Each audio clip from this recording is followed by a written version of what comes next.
Those vegetable peelings and coffee grounds you toss in the trash every morning, combined with a spoonful of cheap molasses, they become one of the most powerful homemade liquid fertilizers you can feed your garden. In the next few minutes, I'm going to show you how I turned a bucket of everyday kitchen scraps and a bottle of unsulfured molasses into a nutrient-rich, microbially alive liquid fertilizer in just 48 hours. No expensive store-bought bottles, no chemistry degree. Just a simple, 5-step process that takes less than 10 minutes of actual hands-on work.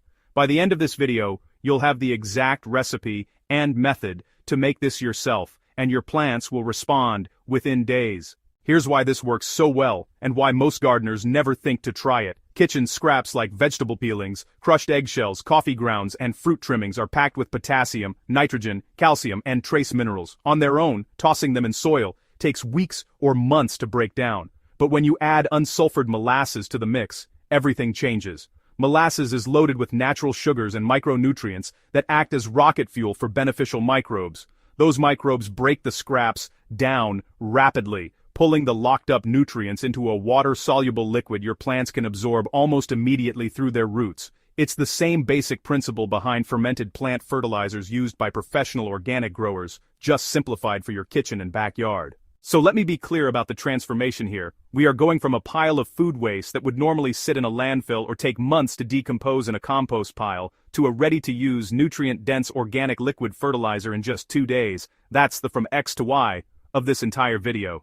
Smelly kitchen scraps in, liquid gold out, and the best part is that you can repeat this process every single week with whatever scraps your kitchen produces, giving you an endless free supply of plant food all season long. Let's get into exactly what you need. Grab a clean 5-gallon bucket with a loose-fitting lid. You want air to be able to escape because this mixture will produce gas as it ferments, but you don't want flies or debris getting in. Next, collect roughly 2 to 3 cups of kitchen scraps. The best scraps for this are carrot peelings, potato skins, apple cores, melon rinds, crushed eggshells, coffee grounds, lettuce trimmings, and celery ends. Avoid meat, dairy, or anything oily. Those will rot instead of fermenting and create a genuinely terrible smell. You'll also need 2 tablespoons of unsulfured blackstrap molasses, which you can find at any grocery store for a few dollars. Finally, fill the bucket with roughly 4 gallons of non-chlorinated water. If you're on city water, just fill the bucket and let it sit uncovered for 24 hours before starting so the chlorine evaporates. Chlorine kills the exact microbes we're trying to cultivate. Step 1 is to chop your scraps and load the bucket. Take your 2 to 3 cups of kitchen scraps and chop or tear them into small pieces, roughly the size of a quarter or smaller. The smaller the pieces, the more surface area is exposed to the water and microbes, which means faster breakdown. Don't skip this step thinking whole potato skins or big chunks of melon rind will work just as well. They won't. Toss the chopped scraps into your clean 5-gallon bucket and spread them loosely across the bottom. Step 2 is where the magic ingredient goes in. Add 2 tablespoons of unsulfured blackstrap molasses directly into the bucket on top of the scraps. Then slowly pour in your 4 gallons of non-chlorinated water. The water should be lukewarm or room temperature. Not hot. Not ice cold. Warm water helps dissolve the molasses faster and gives the microbes a comfortable environment to start multiplying immediately.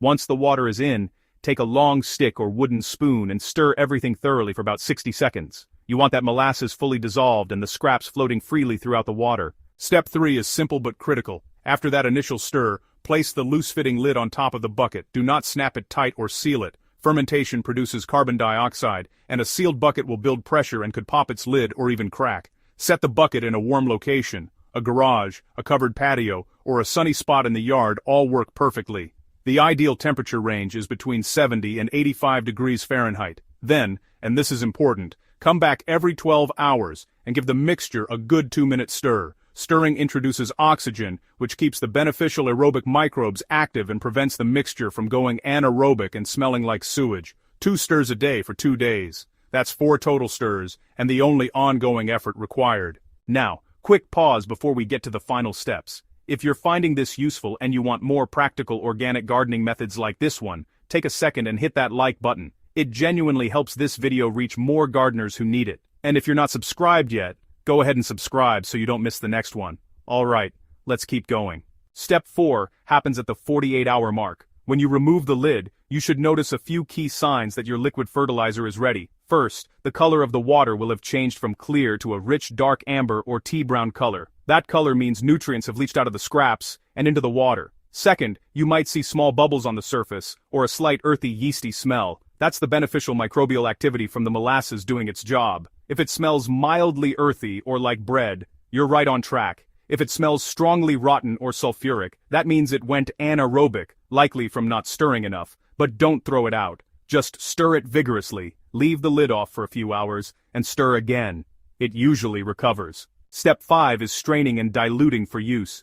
Take a second clean bucket or a large watering can and place a piece of cheesecloth, an old t-shirt, or a fine mesh strainer over the opening. Slowly pour the fermented liquid through the strainer to catch all the solid scraps. Those leftover solids go straight into your compost bin. Nothing is wasted here. Now, the strained liquid is concentrated, so you need to dilute it before applying it to your plants. Mix 1 part of your liquid fertilizer concentrate with 10 parts water. That's roughly 1 cup of concentrate per gallon of water. This dilution ratio prevents any risk of burning your plants while still delivering a powerful dose of bioavailable nutrients, potassium, calcium, nitrogen, and a thriving population of beneficial soil microbes. Now, let's talk about how to use this liquid gold on your garden. Pour the diluted fertilizer directly at the base of your plants, right into the soil around the root zone. Avoid pouring it on the leaves. This is a root drench, not a foliar spray. Each plant gets roughly 1 to 2 cups of the diluted mixture. Apply it in the early morning or late evening when the soil is cool and can absorb it without rapid evaporation. You can use this on virtually everything. Tomatoes, peppers, herbs, leafy greens, flowers, and container plants all respond incredibly well. For best results, apply it once every 1 to 2 weeks throughout the growing season. Within 3 to 5 days of the first application, you should start noticing darker green foliage, stronger stems, and in flowering plants, an increase in blooms. Let me tell you what to expect. After using this kitchen scrap and molasses liquid fertilizer consistently for 2 to 3 weeks, you will see a visible difference in your garden. The soil around your plants will become darker and more crumbly as the microbial activity increases. Earthworms will move into the treated areas because they're attracted to the microbially rich environment. Your plants will develop thicker stems, deeper green leaves, and faster overall growth compared to unfed plants. I've used this exact method on my own raised beds and container tomatoes, and the difference between treated and untreated plants is obvious within the first 2 applications.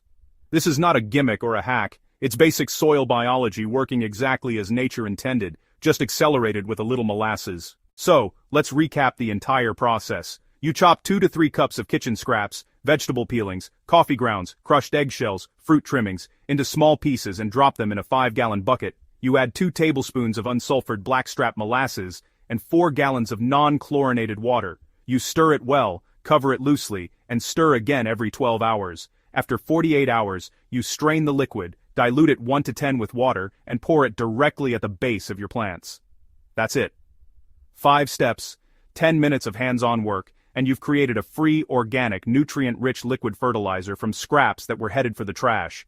From kitchen waste to liquid gold in 2 days. If this method helped you or gave you an idea for your own garden, hit that like button and let me know in the comments. Have you ever tried fermenting kitchen scraps for fertilizer? I'd love to hear what scraps worked best for you, or if you have your own recipe you swear by.